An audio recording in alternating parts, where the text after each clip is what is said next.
இப்போ நம்ம புதுசாக ஃபிஷ் டேங்க் வாங்கியிருக்கோம் மீன் விடுறதுக்காக. நம்ம ஏற்கனவே ஃபைட்டர் ஃபிஷ் வச்சு பவுலில் விட்டோல, அது வந்து செத்துருச்சு. ஒன்று வந்து எங்களுக்கு தெரிஞ்சுதான் செத்துச்சு, இன்னொன்று வந்து எப்படி செத்துச்சுன்னே தெரியல. அதனால நம்ம இன்னொன்று வாங்கி இன்னொன்னோட போகிறோம். இது பார்க்க ஃபைட்டர் ஃபிஷ் தண்ணி அழுக்காயும் இது பார்க்கறதுக்கு கொஞ்சம் மிக்ஸி மாரி இருக்குல்ல. வாங்க நம்ம இதை பார்க்குவோம். உள்ள வைக்கிறதுக்காக ஏதோ ஸ்டாண்ட்லாம் கொடுத்துருக்காங்க போல. இன்னும் நாங்கள் விட போகிறோம். ஆமாம், இதுக்கு போல மோட்டர்லாம் ஸ்டாண்டெல்லாம் கொடுத்துருக்காங்க. இது இப்படி மேலே வைக்கணுமா இல்லை திருப்பிட்டு வைக்கலாம் காமி போகிறோம். உள்ளே ஒரு லைட் இருக்கு. ஆமாம், இது பாருங்க, இந்த லைட்டு தான். அந்த லைட்டெல்லாம் ஃப்ளக்கு கொடுத்துருக்காங்க. ஃப்ளக்கு நம்ம சொருவிக்கலாம்.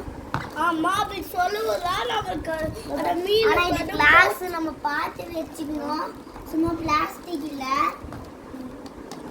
நான் உண்மையாக சொல்ல கீழே போட்டா பிளாஸ்டிக். இது நாங்கள் கிளாஸ் வச்சோமே.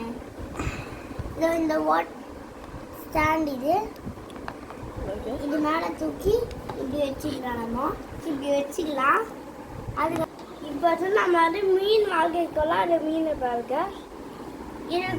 இதுக்கு வால் இழுக்கா. ஆனால் இங்கே வாயில் இருக்கலாம். அங்கே வந்து நூல் மாதிரி ஒன்று இருக்கும். இது பார்க்க அது எத்தி பார்த்தா தெரியும். அப்போனா அது கேட் ஃபிஷ் தான்.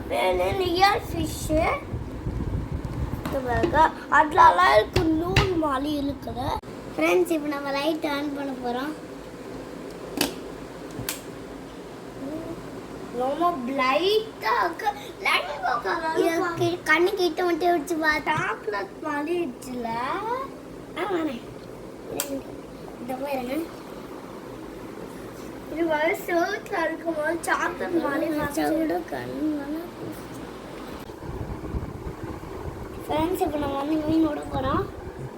ஆமாம், இது பாருங்க, பவுல் ரெடி ஆகிடுச்சு. ஒன்று நான் ஒன்றே அது வாங்கினா பிடிக்கவே முடியல, ஓடி போயிடும். பிடிச்சிட்டேன். அடுத்து ஒரு மீன் நான் பிடிக்க போல. இங்கே பாருங்கள எவ்வளோ அழகாக இருக்கு, எவ்வளோ பெருசாக இருப்பாருங்களா. இந்த ஃபிஷ் டேங்க் எவ்வளோ அழகாக இருக்கு. இப்போ நம்ம இதை மூடலாமா?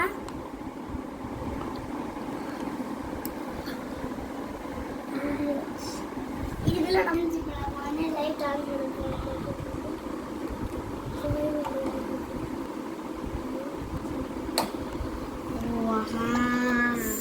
சூப்பரா